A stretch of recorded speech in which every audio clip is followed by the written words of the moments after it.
We're taking you on a smooth ride this morning. A raining Thursday. Good morning, Nigerians, and this is FCT Brief coming to you live from our Abuja studio. In Borno State, the lingering insurgency continues to pose a major threat to peace development and the safety of civilians. Despite ongoing military operations, communities remain vulnerable to periodic attacks, abduction, and displacement. Now the call for a more comprehensive approach to break the grip of terror and restore normalcy in Borno is becoming louder. The Senate is also asking the military to urgently redeploy personnel and advance equipment to Borno and Yobe states following a resurgence of attacks by Boko Haram terrorists in the area. The resolution followed the renewed insurgent attacks in the northeast region, including the killing of over a dozen soldiers in Mati town of Mongono local government area a few days ago, and a subsequent assault early on Tuesday in Gajaram. In a motion raised by the Senate's chief whip, Tahir Mongono, the lawmaker noted that while two-thirds of the local government areas in Borno were once under Boko Haram control, collaborative efforts between the Nigerian military and civilian joint task force had successfully reclaimed the territories. Expressing concern over the militants' evolving tactics, Mongono highlighted the use of modern technologies by the group, including drones and an increase in the redeployment of improvised explosive devices, which have led to high civilian and military casualties disrupting transportation networks. While the Borno State Governor, Professor Babagana Zulu, had condemned the recent spate of attacks by Boko Haram and ISO terrorists in various parts of the state. Recently, the insurgents launched attacks on the Maiduguri-Damboa Road, Mati, Chibok, Goza, Kalabalge, among other communities. For more on this disturbing report, let's speak with a defense and security expert, retired Air Vice Marshal Olatokunbo Adesonya. Good morning. Good morning, AVM. It's good nice to have you join us. Thank you very much. Let's start this way. How soon can we bring to closure this fight against terrorists, Boko Haram and ISWAP, considering the recent attack on military bases? So we keep having this back and forth. We've kind of dealt with them, but it's like an open wound again. Okay, let me start by thanking you for inviting me here this morning. I think that's an open-ended question, that how soon can it be concluded? But speaking more specifically, I would like to address the bit about the resurgence, especially in recent times. The main thing to know is that countering insurgency is not just about military operations. There is something called a clear and hold strategy, which is to say once the insurgents have been cleared from a particular area, what then happens? It is expected that governance should resume in that place, rebuilding should resume in that place. So where all this do not go on, a vacuum exists. Let's take note that the entire theater of operation that we are talking about is estimated to be about 150,000 square kilometers. And when we juxtapose this against the strength of the military, we know that it will be virtually impossible for the military alone to clear a particular location and hold that location spread across this entire theater of operation. So which means we need these spaces not just to be cleared, but to be held. So anytime we have spaces that have been successfully cleared, then civil authorities need to move in adequately. I believe that most of the time what causes what we have, in fact the root causes of insurgency, always lies at ungoverned spaces. When we have ungoverned spaces, what it then means is that these the locals tend to see the terrorists as the government. And so there's always a fight or a confusion as to who is the government. So if the government does not occupy the place, and what I mean by the government occupying is there must be governance. people must feel the effect of government. If this is not the case, we will always have this resurgence going on. Well, armed forest guards have just been approved by President Bola Tinubu to help wipe out these terrorists hiding in the forest. This is quite a big move, but what would you say will set them apart in their operations from, the military and the police as we have it? What kind of training or resources do you think will set them apart? Well, if I am to be asked, I think the main thing that I believe we've been getting wrong about this counterinsurgency is the fact that we keep on looking at it from the kinetic perspective. It's not about the use of force. It's more about the non-kinetic means. We're talking about community engagement, talking about addressing the root causes, poverty, unemployment, and then deepening that trust between the government and the populace, such that the local populace will be able to give adequate intelligence to government authorities. I didn't say military, to government authorities. Because the hallmark of asymmetric warfare, which is what we are facing, is that civilians are blended with these combatant civilians, these non-state actors. So they blend with them. So it's always difficult to be able to distinguish which from the other. But then, if these locals believe in government, if they have trust in government, what they will do is they will be able to give adequate information regarding who really are the insurgents. Then government will be able to deal with them adequately. I think establishing the forest guards, I think it may not be the way to counter insurgency. It will have its use, but certainly it may not be the way to counter insurgency. Now, when you talked about ungoverned spaces, that there must be this relationship with the civil authority. Now, what exactly is the role of the police? We have a unit in the police. Now, is that unit that equipped? Because when the military go to clear a space, they take over a space, and you expect others, expect governance to take charge while the military advances to another territory. Are the police that equipped to contain this environment? So shouldn't we also begin to look at how to retool our police force? We've invested so much in the military, we must keep investing in the military. But shouldn't we also carry the investment massively in equipment for the police to help? Well, interestingly, I've seen some policemen with tags on their shoulders saying that they are members of the counter-terrorism unit of the police. And that, for me, speaks to the fact that the Nigerian police has a counter-terrorism unit. But is it equipped? Now, I may not be able to hold brief for the police, but for you to say you have a unit, then it means you should have equipped that unit accordingly. But then I was saying that I've come across them. I am talking of coming across them in urban areas, at checkpoints. So should they be at those places? Shouldn't they be in the northeast? So that's one. And then secondly, when I talk about occupying the ungoverned spaces, especially after attacks have been, or after clearance operations have been successfully held, one thing that is important is it's not just about the police. It's an all-of-government affair. There must be involvement of local leaders. There must be involvement of traditional rulers. And these are the people who actually, in fact, the women play a critical role because they are often on the receiving end. So it is in their interest to give adequate information.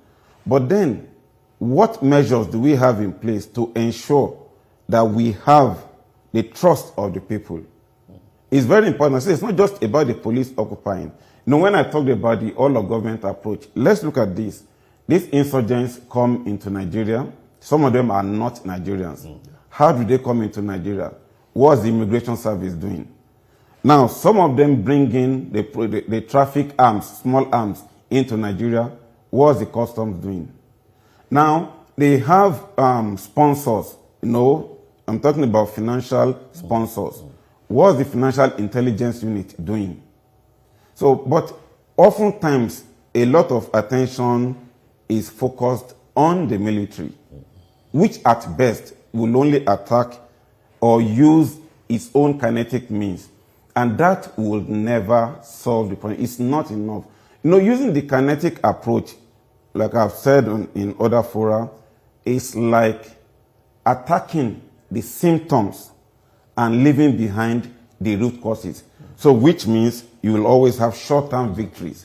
We've had short-term victory, but what about long-term stability? That becomes the issue. So it is when you have this all-of-government approach that this can happen.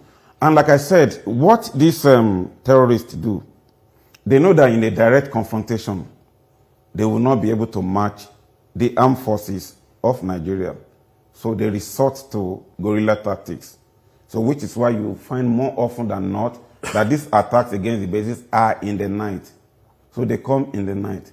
But they are not ghosts. There will be locals who will see them. How well have we been able to build trust in the locals so that they will report these movements and prevent these attacks from coming on? All right, we still have more to discuss on this, but that will be right after this short break. Don't go anywhere. We still have more for you on the program.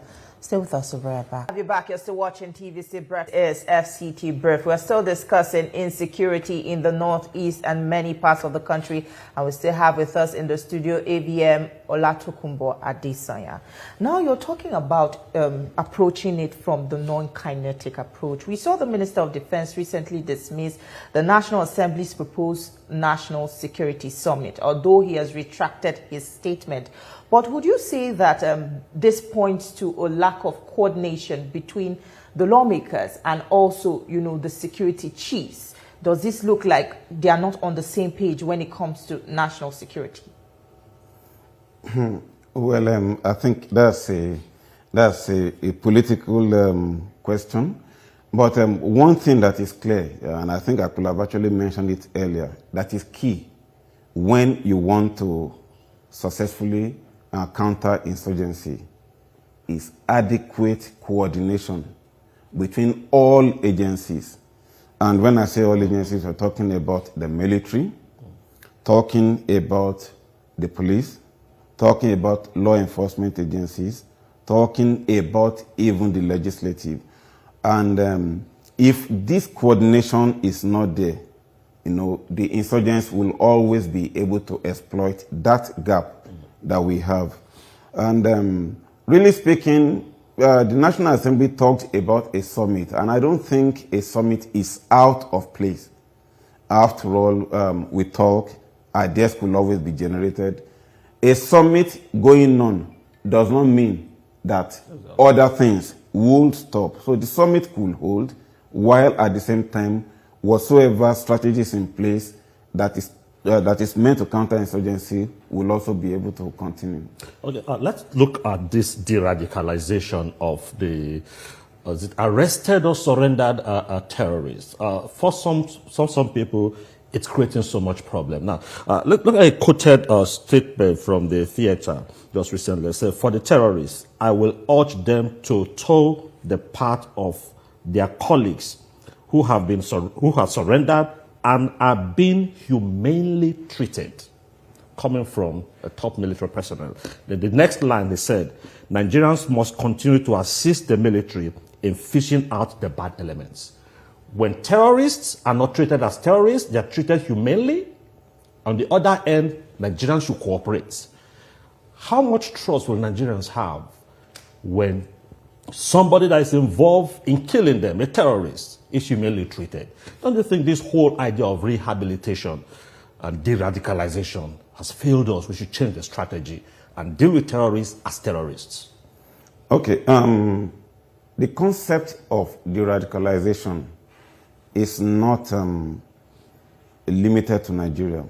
It's a global concept, except that it is not meant to be a single strategy. It's part of an overall strategy. Let's remember that the terrorists we're talking about are Nigerians. The reality is that some become terrorists because of the failure of governance.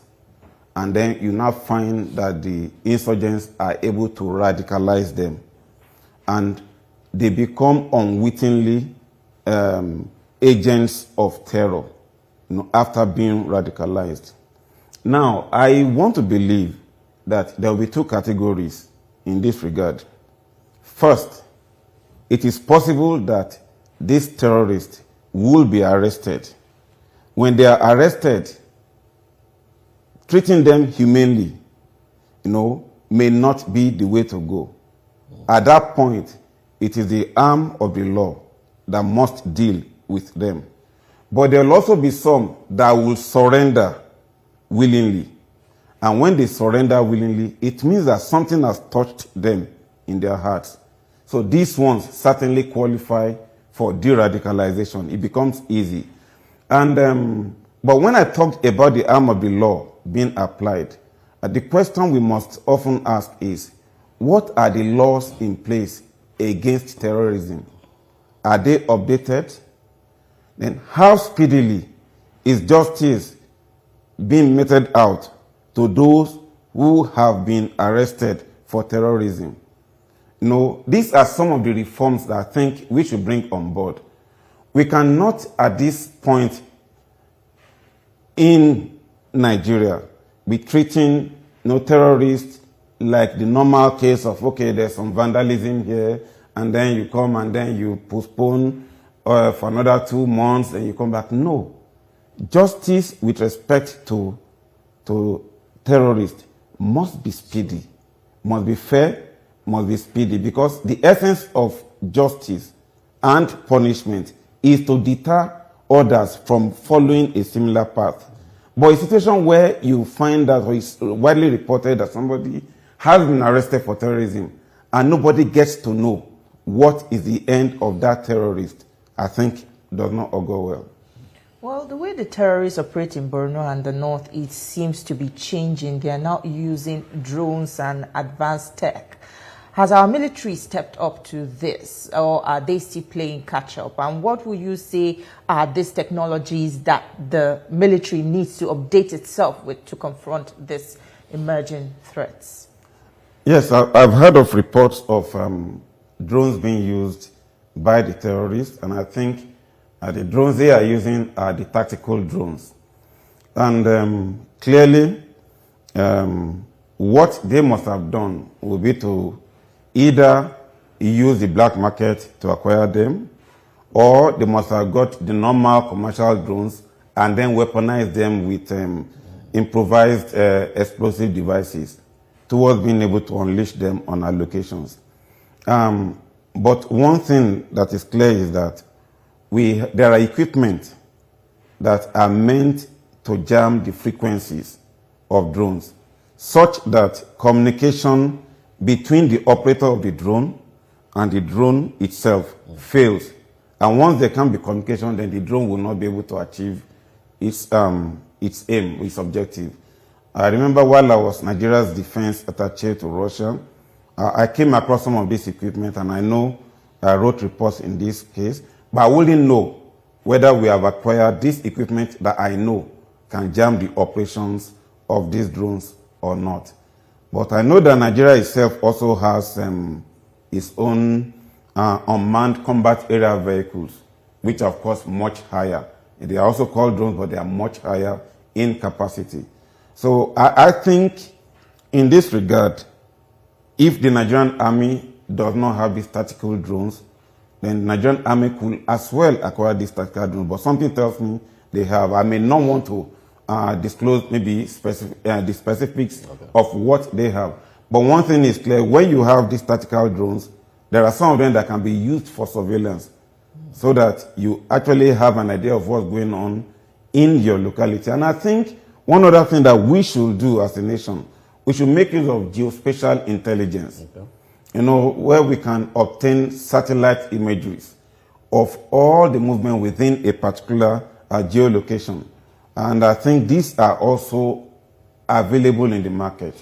And I think it will go a long way in helping us to particularly see the movement of terrorists. Now, good enough you said that we do have this superior area equipment. But also another troubling aspect is, will I say the political will? There was a time in this country, I think the last government, where a senior government official said that they know the terrorists, that they have sponsors of terrorists. And one wonders, if we have this, just like we're saying the non-kinetic, shouldn't that non-kinetic way of dealing it with to look at who are the sponsors? Because every now and then where they arrest terrorists, those might not be the real people. We talk of bandits. Those might not just be those behind them. There are the big boys behind this. Shouldn't we begin to bring them to courts so that Nigerians will see that these people who are the brain behind these atrocities are brought to justice? Shouldn't we look at the justice aspect?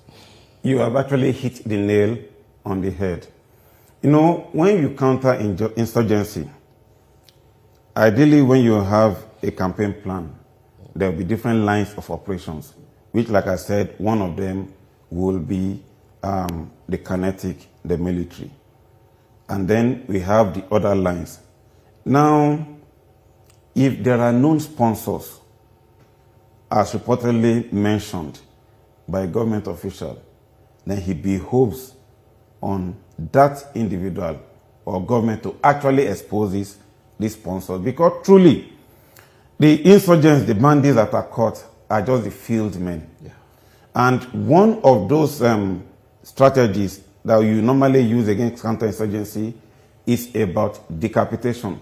Decapitation in this sense is not about physically cutting off the head, but it's about going for the leadership, the strategic leadership of the insurgents and taking them out. And in this case, it will include sponsors. Sponsors either in terms of ideology or in terms of finances or in terms of logistics we supply. Those are the ones that a lot of effort should go into taking out. And that's why I keep on emphasizing on the fact that fighting insurgency is about an all-of-government approach. Now, there's growing talk again about bringing in foreign mercenaries to help crush this Boko Haram terrorists, something we witnessed in 2014 with some level of success. Would you support this move as it stands now? Nations generally use mercenaries when they consider necessary. There are much more advanced countries in the world. When I say more advanced than Nigeria, that also make use of mercenaries. Making use of mercenaries is not an admission of the weakness of an armed force, but it will also imply that you recognize a particular capability that might be missing, and there might be a need to fill that capability in the short term. I think in that sense, using mercenaries might not be out of place. You know, what we are encountering is asymmetric warfare. We cannot approach asymmetric warfare as if it's a conventional war. So which means our personnel too must also engage these insurgents using guerrilla tactics, just as they are also doing. And you know that the life of every individual, and that includes every member of the armed forces of Nigeria, is very important. So where there are people who are ready to also come in with their expertise to minimize that loss that we could possibly have, it will be in place. But the catch to it is that if at all we must have mercenaries, it must be for a short time and for a specific purpose. And it will be part of an overall strategy towards increasing the personnel on ground. Okay, the constitutional responsibility of the Nigerian military is to protect the territorial integrity of Nigeria. Now, the other time you talked about customs. How did these arms get into the country? You talked about immigration. How did these people get into the country? Now, if the border is that porous and the military's primary responsibility is to protect that, shouldn't we have like the DMI embedded in the customs people with the immigration, so that at that point of entry of small arms, DMI can give signals that, look, there are these things coming in, because the border is porous. So shouldn't we change the strategy instead of just leaving the military people out? Get the DMI embedded in all those places so that they can also help with such intelligence. My thoughts about the porosity of our borders I've shared on other platforms before. Appears radical, but I maintain the fact that we need to have physical borders. And when I say physical borders, I mean fence. And we won't be the first to do it. And others that have done it have reaped a lot of success from it. Having a physical border, starting particularly from the northeast region, will go a long way in giving Nigeria the ability to control those who come into Nigeria and those who go out of Nigeria. Most of the time, the argument against this line of thinking is that it is too expensive a venture. And when I hear the argument, I ask the question, what is the cost of insecurity? How much are we currently expending on fighting insecurity? So that will be very critical. Now, directly answering your question, the customs has its own function, has its own mission. The military has its own mission. Already we have in some borders in Nigeria where we have military units located at borders. And it is all part of an effort towards a coordinated approach against invasion by known elements. But then, these insurgents are coming. They do not come in daytime. And they do not come in through established routes. So that is why I talked about having that physical fence in addition to other surveillance systems in place. You know, I also talked earlier about geospatial intelligence. It is one area that I am not too sure that we are doing enough about. When you have geospatial intelligence, the reality is that you'll even be able to predict how these terrorists will move based on certain obstacles in certain places, and then you'll be able to take necessary proactive actions. Well, the terrorists are reportedly also building some aerial capacity of their own. From your own perspective, is the Nigerian Air Force also matching them pound for pound? There is no basis, with all due respect, for comparing the capacity of the Nigerian Air Force with that of the terrorists. And I doubt it if the terrorists will go out of their way to actually acquire air assets because their modus of operation is guerrilla. They know if they do that, they cannot stand. So that is why what they will always do is look for possible weakness. And then, many times you find that these attacks are on isolated places. So it's like they look for the seemingly weak places, go there, hit.